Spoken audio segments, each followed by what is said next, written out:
Judá no século X, antes da Era Comum, já era uma cidade desenvolvida? O que vocês acham?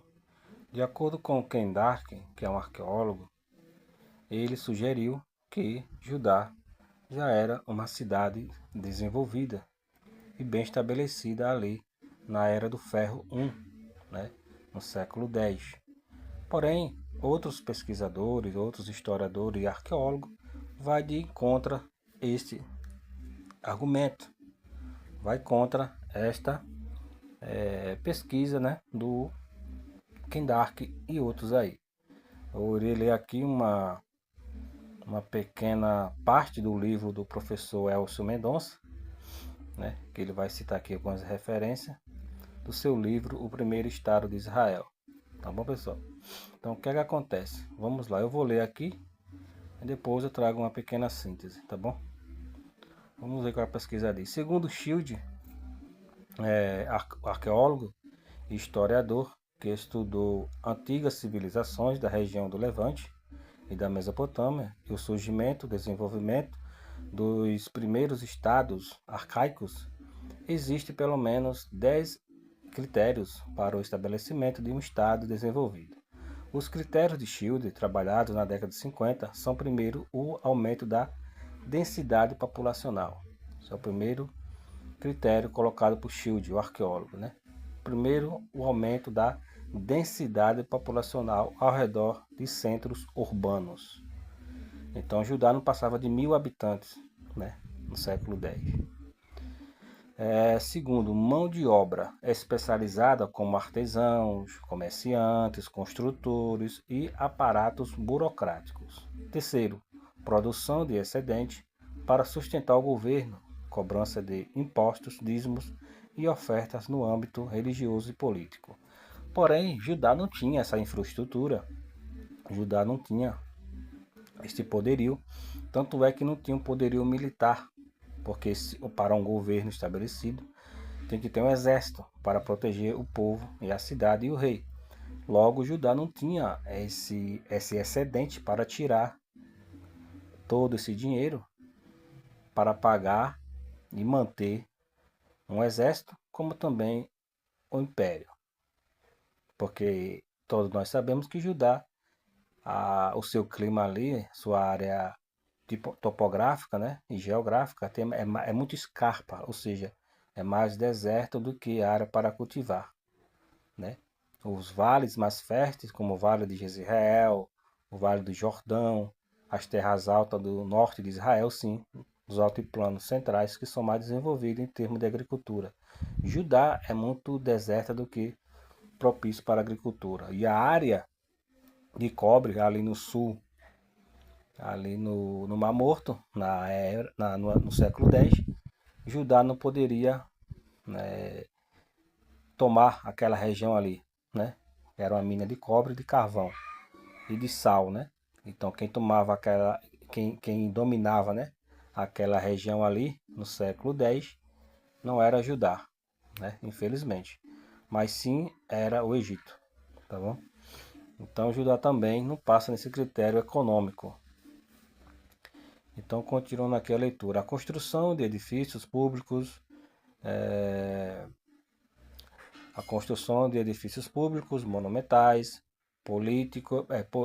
palácios, aliás, né, perdão, palácios e templos suntuosos, grandes celeiros e prédios militares, etc. Estabelecimento de uma elite governante, principalmente reis e sacerdotes. Desenvolvimento da escrita e notações numéricas, para manter todo o aparato burocrático, elaboração e desenvolvimento das ciências como aritmética, geometria e astronomia. Elaborados projetos arquitetônicos com estilos conceituados e sofisticados. Investimento no comércio interno e externo de matérias-primas e produtos manufaturados. Estabelecimento de um Estado com a capital fixa e com todos os demais critérios. O nomadismo passa a não ser mais obrigatório porque a população se estabelece de modo fixo dentro das cidades ou ao redor dela. Ele cita aqui, veja também Compagno, né, que é um outro pesquisador. Aí ele cita agora o Mário Liverani em sua obra Uruk, né? Aborda as teorias marxistas sobre os estabelecimentos de grandes cidades na Mesopotâmia e dialoga com outras teorias mais antigas, como a de Rei Helen, né? E outras mais recentes, como a de Polanyi.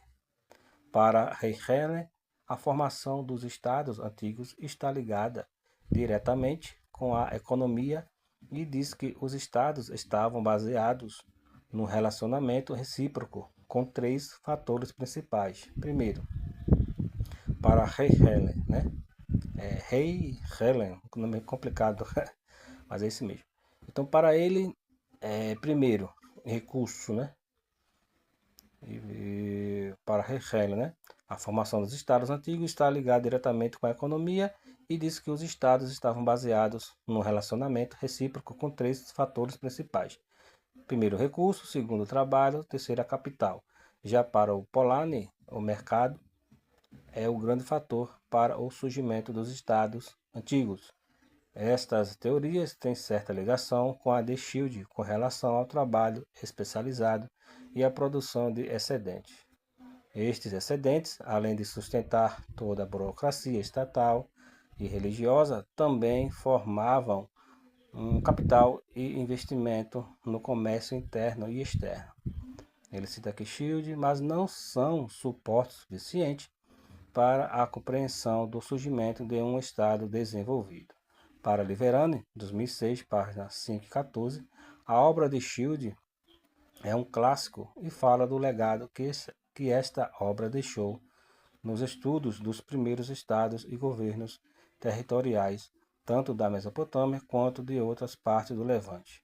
Ele trabalha a formação de Uruk na Mesopotâmia com os seguintes aspectos. Primeiro, a transformação social do território com irrigação, plantio, criação de tecnologias e ferramentas para da colheita, administração de uma economia complexa com calendários de plantio, comércio e mão de obra especializada, política e cultura, com o desenvolvimento da escrita, do aparato burocrático, ideologias e técnicas mais aprimoradas para armazenamento, centro e periferia, com sofisticado sistema de governo regional, periférico a partir do centro, a capital do estado sistema de Liverani reorganiza critérios, né, atualizando seus conceitos na aplicação dos critérios de formação de estados na cidade de Uruk, chamada por ele de a primeira cidade a possuir muitas destas características de um estado antigo, datado de cerca de 3000 antes da Era Comum. Beneficiamento, né? Aí ele cita aqui agora, para Norman e Hofer, os estados surgiram mediante uma evolução da sociedade humana, formando pequenos povoados e aldeias, né, próximas aos rios, depois da formação de pequenas cidades para as cidades-estado e formação de centros de poder. Com a evolução das cidades para as cidades-estado é que surgiria o estado desenvolvido. Grandes aglomerações de pessoas, o comércio, construções públicas e prédios administrativos, recolhimento de impostos e mão de obra especializada. Nesta perspectiva, temos Serge e Gadot, que escreveram um artigo intitulado Honrida Palatial, né? Neste artigo, eles afirmam que foi somente com a ascensão da dinastia Honrida que Israel entrou no cenário mundial da época, e isto durante o século IX antes da Era Comum. Os Honridas passam a controlar os vales férteis de Israel, Jordão e Ula, a Baixa Galileia e o Planalto de Gileade, na Transjordânia. Segundo eles, as grandes edificações honridas visíveis ainda hoje, especialmente seus palácios, evidenciam o surgimento do Estado norte-israelita. Para Serge e Gadot, a arquitetura monumental exerce papel fundamental para a criação, manutenção e transformação da ordem social e da ideologia. Dentre os critérios para a identificação da importância da arquitetura monumental, o da visibilidade e iconografia são os principais. Segundo eles, a visibilidade e a iconografia marcam o status de poder do Estado. Isso causa impacto na população e nos visitantes da cidade. As comitivas reais ou altos governantes que chegam próximo à cidade e visualizam os edifícios importantes, imponentes e suntuosos, e sua iconografia bem trabalhada e colorida. Causa grande impacto e certo temor diante do poderio que este visual impõe. É interessante como estes critérios podem ser aplicados em Samaria e no estabelecimento do reino de Israel Norte, quando o rei assume o poder. Não há evidência de que o Norte e o Sul fosse uma unidade política numa época anterior. Nos séculos X e IX antes da Era Comum, Judá era ainda muito espalhada, no que diz respeito a povoamento, com número reduzido de pequenas aldeias, em torno de 20 ou menos. Jerusalém, na época de Davi, era uma modesta aldeia da montanha. O norte de Israel era densamente povoada, com dúzias de sítios, com sistema de assentamento desenvolvido, com centros regionais e aldeias de todos os tamanhos e pequenas vilas. Em resumo, enquanto Judá ainda era marginal e atrasado, Israel florescia sob o aspecto econômico. Israel Finkelstein e Silberman. Judá permaneceu por muito tempo à sombra do reino de Israel Norte. Jerusalém, na época dos reis Honridas, era pequena e com baixo índice habitacional. Não há evidência de edifícios e construções monumentais em Jerusalém durante o século IX antes da Era Comum. A ideia de Jerusalém com grandes construções já no século X antes da Era Comum, na época atribuída a Davi e Salomão, contradiz o que a arqueologia tem apresentado sobre isso. Mesmo que se saiba que a arqueologia tem suas limitações, o que foi escavado até agora não evidencia uma Jerusalém grande e cheia de edifícios e palácios suntuosos. Com a queda de Israel Norte, Judá se favorece e surge como um estado. A explosão demográfica experimentada por Judá e Jerusalém no final do século VIII, antes da Era Comum, foi espantosa. Jerusalém, que era uma modesta cidade com cerca de 1.000 habitantes, aumentou drasticamente quase 15 vezes, chegando a cerca de 15.000 habitantes. Somente a partir deste período é que Judá se desenvolve e se expande. Judá se desenvolveu tardiamente. Israel Norte sempre esteve no domínio de Judá, durante a dinastia Honrida, ou seja, Judá sempre foi vassalo dos reinos maiores na época, especificamente de Israel Norte, né? Ou seja, enquanto que Judá pagava tributo a Israel Norte, porque era muito pequena, não tinha poderio militar para bater de frente, e foi vassala de Israel Norte por uns 100 anos aproximadamente. Então perceba que Judá, né, vivia na sombra de Israel Norte. Então perceba que o seguinte, vamos dar continuidade aqui à leitura. Judá se desenvolveu tardiamente. Israel Norte sempre esteve no domínio de Judá durante a dinastia Honrida, né? Ou seja, Judá sempre foi vassala de Israel Norte enquanto viveu Israel.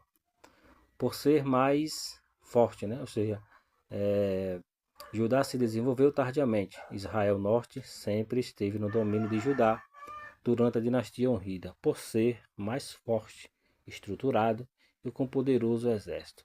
Judá não possuía, no século IX, antes da Era Comum, as características de um Estado estabelecido, as mesmas que podem ser encontradas em Israel Norte, da dinastia Honrida. Densidade populacional, construção de edifícios monumentais, produção de excedente, projetos arquitetônicos elaborados, investimento no comércio interno e externo e escrita desenvolvida. Judá somente realizou tudo isso depois do final do século 8 antes da Era Comum, quase 100 anos após o fim da dinastia Honrida. Segundo Finkelstein, 2003, página 367, as edificações em Judá começariam com Ezequias, no ano 727, 698 a.C., que construiu uma muralha em Jerusalém, fez o túnel de Siloé, fez edificações em Laquish e na região do Negev. Nessa época, a escrita começa a se desenvolver em Judá. A arqueologia fornece evidências de escrita desenvolvida através de óstracos, inscrições e selos. Portanto, Judá só vai adquirir o status de Estado quase um século depois do fim da dinastia Honrida e sob o domínio dos assírios. Há muitas evidências que comprovam que a dinastia Honrida tenha fundado o primeiro Estado israelita, e isto já foi discutido nos capítulos anteriores. Não há evidência de um Estado. Então veja aqui, aqui termina a página do livro, né? Eu tirei aqui o print. Então veja só, pessoal, que Judá não passava de uma pequena cidade no século X, que não era uma cidade lá, essas coisas, né? Muito pequena, isolada, né? Uma viela, um gueto no século X. Mas Israel Norte já tinha toda essa